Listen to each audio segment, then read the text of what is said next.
One day বিশ্বকাপে ভাগ্য এখনও বাংলাদেশের নারীদের হাতেই। ৪ ম্যাচে ১ জয়ের পর সেমিফাইনালের স্বপ্ন টিকে আছে নিগার সুলতানা জ্যোতির দলের সামনে। তবে শর্ত একটাই, বাকি ৩ ম্যাচে জিততে হবে টাইগ্রেসদের।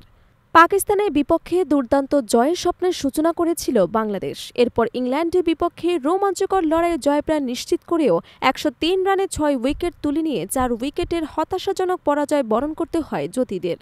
৩ ম্যাচে ২টি হারলেও তখনও ছিল আশার আলো। কিন্তু নিউজিল্যান্ডের বিপক্ষে এক পেশে ম্যাচে ২২৮ রানের লক্ষ্যে তাড়ায় ১০৭ রানে গুটিয়ে বড় হার দেখে বাংলাদেশ। দক্ষিণ আফ্রিকার বিপক্ষে জয়ের একদম কাছাকাছি গিয়েও শেষ মুহূর্তে ম্যাচ হারায় টাইগ্রেসরা। প্রোটিয়াদের ৭৮ রানে ৫ উইকেট তুলে নিয়ে ম্যাচের নিয়ন্ত্রণে থাকলেও শেষ ওভারে ক্যাচ মিস এবং ফিল্ডিং ত্রুটিতে হাতছাড়া হয় জয়। ৪ ম্যাচে মাত্র ২ পয়েন্ট নিয়ে বর্তমানে পয়েন্ট টেবিলের ৬ নম্বরে রয়েছে বাংলাদেশ। সমান ম্যাচে ৭ পয়েন্ট নিয়ে শীর্ষে ইংল্যান্ড এবং অস্ট্রেলিয়া।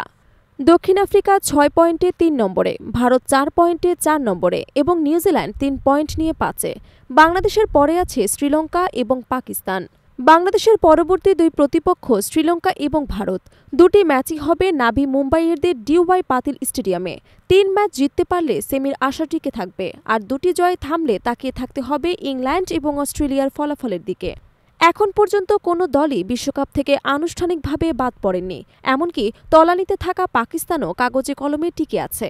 তবে সেমিফাইনালের দৌড়ে সবচেয়ে এগিয়ে ইংল্যান্ড, অস্ট্রেলিয়া, দক্ষিণ আফ্রিকা এবং ভারত। তবু শেষ বাঁশি বাজা পর্যন্ত লড়াই চালিয়ে যেতে প্রস্তুত বাংলাদেশ নারী দল। তাদের সামনের সমীকরণ কঠিন, কিন্তু অসম্ভব নয়, যদি থাকে মনোবল, ধারাবাহিকতা আর কিছুটা ভাগ্যের সহায়তা।